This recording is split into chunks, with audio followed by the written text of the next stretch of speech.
सांगना तौरक्पा हाइतारे था अमनी जे लेप्तना तौरक्पना मरम ओइरकानसिदा अखोइगी मोंगबा हनबगी लाइखोमलेंसिदा लेइबा योंगसिंग असि मखोइजे अतम सांगना मोइसे अखोइ लॉकडाउन लेबना हाइराकानदा मोइजे चाबा थक्पा फंगदबगी प्रॉब्लम जाम लाइ हाइदि मोइगी सोर्स ऑफ फूड से मोइगी लाइखोम लाखो मिसिंगसिदा अचापोतसिंग चारगा हाइतारे मोइगी सोर्स ऑफ फूड से डिपेंड तौरगा लेरमबनी अदुबो लेप्तना लॉकडाउन से था अमनी चथरकपना मरम ओइरकानदा अखोइ लाइखोम लाखो मिसिंगसे पाकना लेइतबदगी मोइजे चरा हिंबई कंडिसनमदा लाइ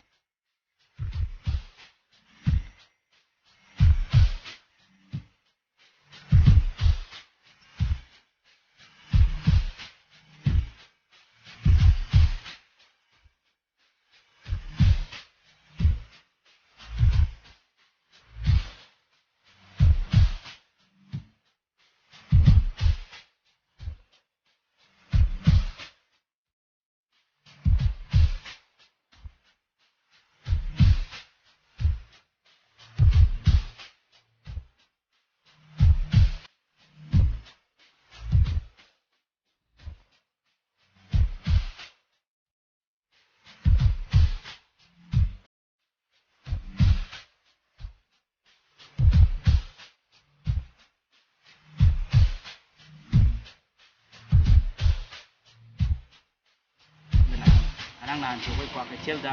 योंग अनी हम नाथोक्तुना चिलक्पगी पाउ लाइदो मोइजे मोइ फुट थिबा हाइतारे मोइगी फुटसे थिबा लाक्पनी अदो सुमाइ तोबसिंजे अदुम थोक्तजे अखोइ नोंगाइजदबदगी हाइतारे अखोइना सिगुम्बा मोइगी अंगम्बा आइदि ngasi नोंगमगी अखोइ चा थक्नबा आइदि अखोइना सुमाइना डिस्ट्रिब्यूट तौबा लाक्सबनी अखोइगी अइ मरुपसिग लोनना अंगम्बा खरा यामबसु नते अदुगा अखोइना करिगिदमक्ता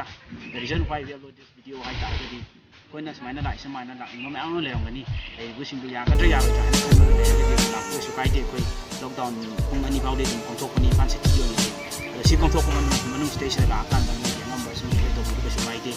इंडियादसु हुजिक स्ट्रेट टॉप हाइतारे स्ट्रिक्ट लेबा सा सन हुई मयाम अमा पटकना अखोइ मसिंग थिंगमदना सिरिबने चरा हेनबदगी मीदी अमरोमदा अखोइ अमा मतेंग पांगनारे सा सिंग सिगिसु अखोइ सा सिंग नुसिबा खरना मतेंग पांगबा नतना मोइगिदि कइसु खलबिरुदे कना फना मरमसिना अखोइ सा सिंग नुसिबा यावरगदि हाइ मफंगता लेरिबा सा सिंग सिंगु नुसिबिना अदुम अंगम मतेंग पांगबा कइसु काइदे